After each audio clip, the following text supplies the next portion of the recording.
Politricks Episode 3. State your bias, state your ideology. When engaging in confrontational conversation with somebody, say, state your bias, state your ideology, because most people want to infiltrate your thoughts and confuse you by not revealing their agenda. Make sure they have to state it out loud. State your bias, state your ideology. They'll try to dance around it saying, oh, no, I'm independent. I'm an independent thinker. Oh, no, I don't want to be labeled. No. That's fine.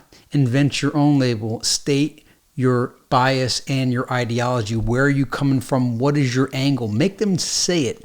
Make them say it out loud. Identify who they are.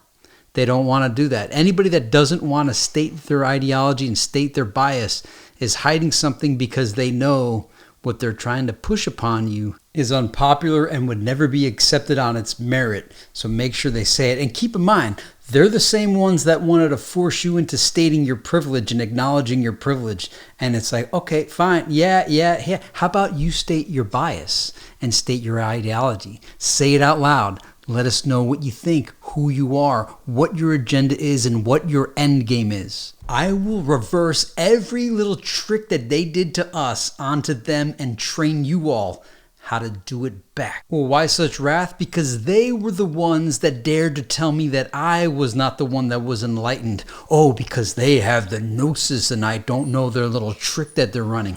Oh, but I do know the trick that you're running, and you are not more enlightened than me. And now I will reveal all of your spells and tricks. I will reveal when you say, oh, well, you're not voting in your own self-interest. Well, could you specify what that even means? Could you specify what addressing global climate change really means? Specify, because it's clearly not about the environment. It's clearly not about my self-interest in voting.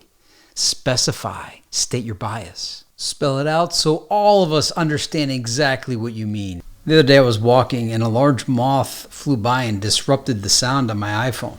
It might have just been a coincidence, but I rewound what I was listening to see if the distortion happened again, and it didn't. So I don't know what it was about that moth, but when the moth, and I don't know if it was a moth, some kind of large insect flew by my head, and when it did, it disrupted the Bluetooth communication to my AirPods. I only bring it up because I saw that, I forgot the name of the inventor, but he found some bug that had wings that had like anti-gravity properties. And so he collected all their wings and he was able to make like a levitating device. Is the iPhone reading our thoughts? Sounds like a bizarre headline. However, it happened to me, and this was like 5 years ago. I was pumping up my mom's bike tire with like a standard manual pump. I don't know if you've used a regular pump, but you know, the ones where you pump up and down. And as I was pumping it, I kept checking with the tire gauge to make sure I wasn't overinflating. And I thought to myself, I was by myself, and I thought in my head, gee, I wonder if someone invented a bike pump, a digital bike pump, where you set the PSI you want it to inflate to, push a button, and then it would inflate to the desired PSI and then stop inflating. Again, I was by myself. I thought this in my head. About a half hour later, I was scrolling, I don't know if it was Facebook or Twitter, but an advertisement showed up for this exact bike pump that you key in the PSI and it inflates to the PSI and then turns off. I didn't tell anybody about this. Who would I ask? Like, hey guys, do you know of any bike pumps that you just type in the PSI and it inflates? I just thought it. And I thought as I was pumping the bike, I thought about it for a while. And I'm not saying I said this. I know that it listens to our voicemails and reads our text messages. I didn't text this. I didn't say this. I didn't speak it. I thought it. And I was by myself and I thought it and it showed up in an ad. I'm not doubting that this technology exists. I'm saying, hey, this kind of happened to me. I can't prove it. It might have just been a coincidence that a bike pump ad for a digital bike pump that pumps up to a PSI happened after I had the thought. One piece of plausible deniability may be that in order to read the PSI level, I may have photographed the tread of the tire to enlarge it so that I could read the desired PSI for the tire. And perhaps since Facebook has access to my photos because I click allow all access to photos in order to upload a photo, perhaps it noticed that I photographed a bike tread. Who knows? I'm trying to provide some kind of way around it so that it's not reading my thoughts. But outside of that, that's the only input I gave. Control. They're out to control the language, the ethics, the morals, the positive and negative reinforcement, the robes of society, and all of the spots for gatekeeping. To control the chiefs, not the Kansas City Chiefs, but the chiefs. Everybody's got a chief. And they also control what is thought to be possible and not possible. The fakeness of what you are required to believe. The moon landing, JFK's death by a lone assassin, Trump-Russia collusion, the vax, and countless other things. Charles Thompson. Might have brought this up in another video, but I'm going to quote this again. As Secretary of Congress, Thompson chose what to include in the official journals of the Continental Congress. He also prepared a work of over 1,000 pages that covered the political history of the American Revolution. After leaving office, he chose to destroy the work in an effort to preserve the myths of War of Independence leaders as heroes, and stated his desire to avoid contradicting all of the histories of the great events of the Revolution. Let the world admire the supposed wisdom and valor of our great men. Perhaps they may adopt the qualities that have been ascribed to them, and thus good may be done. I shall not undeceive future generations. So I think I mentioned it in another video, but I wanted to make sure I quoted it on screen. This is mind-blowing. This changes everything, essentially. Dialectics. COVID was whatever they wanted it to be, whenever they wanted it to be, however they wanted it to be. They could just change it as they saw fit. If you've listened to enough James Lindsay lectures, you'll know exactly what I'm talking about. If you haven't listened to enough James Lindsay lectures, you should stop listening to me and go listen to James Lindsay. Global cooling, global warming, global climate change. They continuously change the definition, change the phrase to suit whatever the situation is at that moment, and they hope you don't notice. I don't know if it's cognitive dissonance, but there is both sides have contradictions. And so the Republicans want to keep all the babies alive but kill all the criminals via the death penalty. And the Democrats want to kill all the babies but keep all the criminals alive. They generally don't support the death penalty. We haven't heard much about the death penalty lately, but this was a phrase that used to be around 20 years ago, the contradictions of both parties. And I noticed there was a duality 20 years ago that one radio station would say that oil is running out, and another station would say that oil is never ending and it's abiotic and the earth produces it. One of the end games that I learned from somebody that was a student of James Lindsay it wasn't so much the dialectic, but it wasn't even LGBT, but it was saying it was the dialectic. So you have the thesis and the antithesis. And so as you could see that if there's male, then there's female, and then the in-between is trans, they were saying that, well, if you have sane people, you also have insane people. And so why is it that sane normativity gets to make all the decisions? Some of that decision making should be redistributed to insane people. So if you let this run wild, eventually they're going to condition you to have to accept insane people creating legislation. Yeah, I think it was the inclusivity. You have to include insane people and give them the same amount of voting power as sane people in their lens. All right, here's something that has bothered me for some time. I never really vocalized it, but it's truther complainers. And it's not just truthers. There's a lot of people that they may not even do truth. But there's people that just complain about everything they see, but they don't really offer the way things should be. So, for instance, there's a guy I used to watch, Greg Manorino. He's like a finance guy. And if you watch his show, it's the same show every single day. But all the guy does is huff and puff and complain. Or even like Stephen A. Smith in sports. That guy's always huffing and puffing about something. And so it's like, all right, hey, I hear about what's wrong, but how should things be? Like, what is the right way to do something? You always hear about the wrong way, or, oh, they're doing it wrong, oh, this, that. It's like, all right, but But what is like base perfection, base utopia? Like, what is the way things should be? Because, and to provoke that in people requires them to reveal their hand.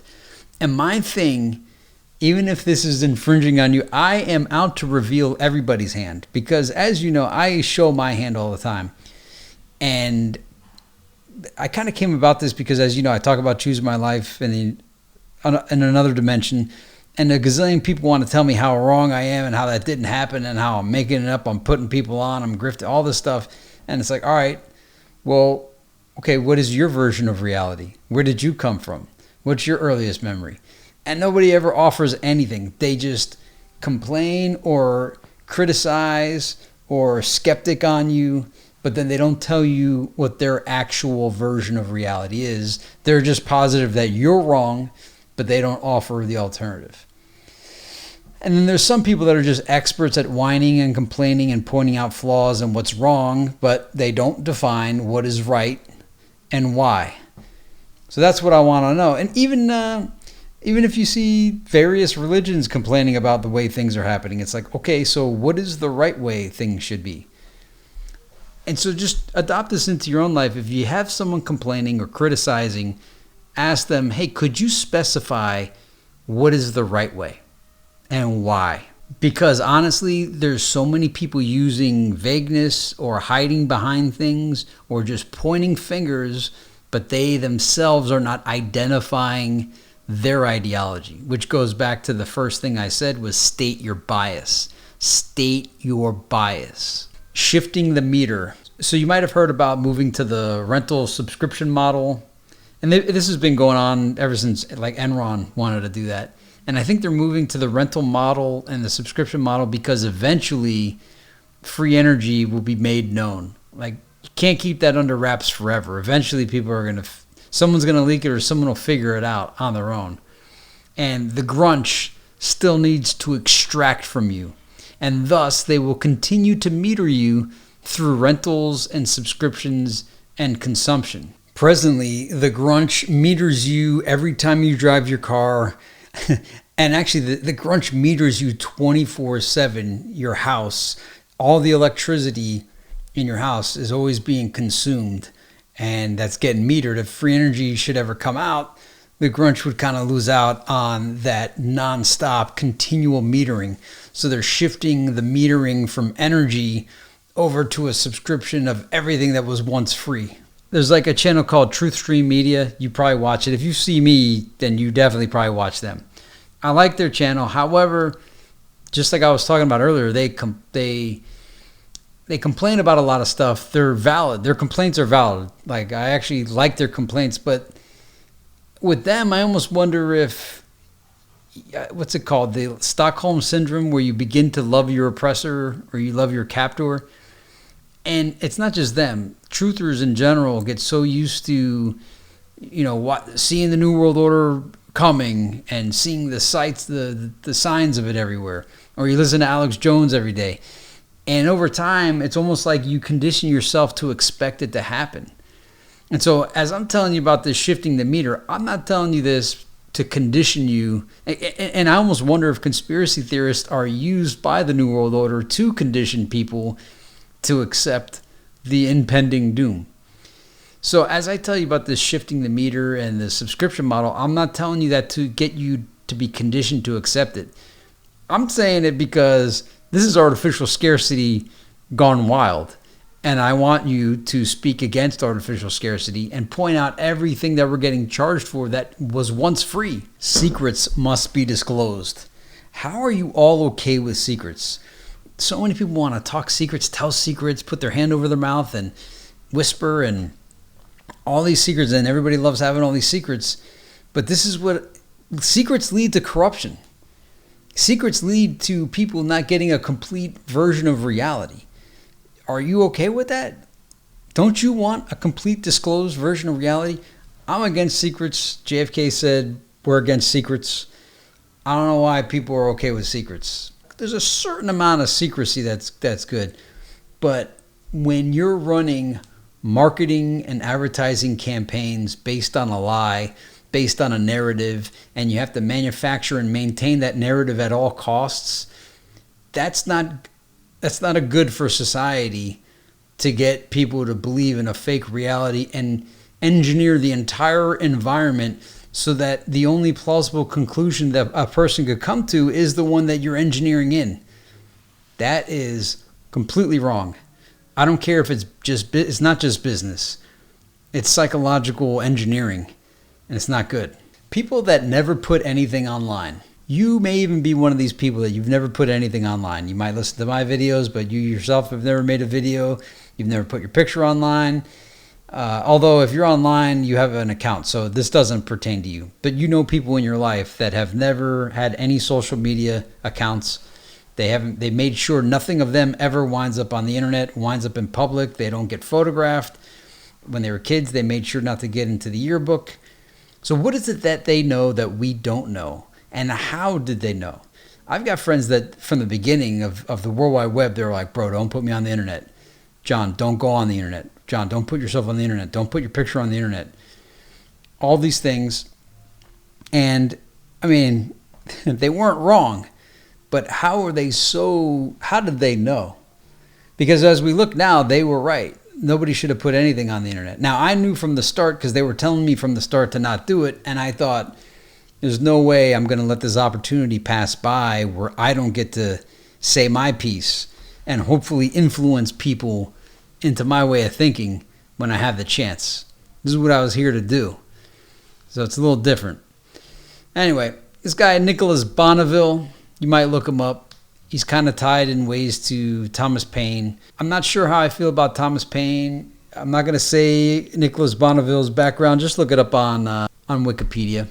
And then I'm back on that earlier topic, question the meter. And back on the topic about subscriptions, question the meter. What value was actually added? And see if you could strike up a deal with someone that you do business with and say, I will give you X amount of dollars for this good or service, and let's lock in these prices and this transaction forever. And the interesting part is, if you're the buyer, the seller is not going to lock that in. And it's like, okay, you're giving me the same product in the future. I'm giving you the same money in the future, but why won't you continue to do this transaction in the future? And the reason is because the money gets devalued, but it's the same exact exchange. So why is it that the buyer has to continuously give more for the same thing? There's something wrong with that there's nothing right about that. Nothing right at all. At all. I went to Taco Bell the other night. What used to cost like $8 is now $20. What the heck? It's the same amount of bad food. All right, so new rule. Anytime anyone says ESG or DEI, say, oh, you mean GCM, globalist, communist, Marxist. You might even throw an S in there for Satanist. Call everything out for what it is. Identify it out loud. Ask people to state their bias. Ask people to state their ideology. And if someone's complaining about something, ask them what is the correct way, what is the right way. Have them show their hand. Anyway, that concludes Politricks episode 3. See you next time.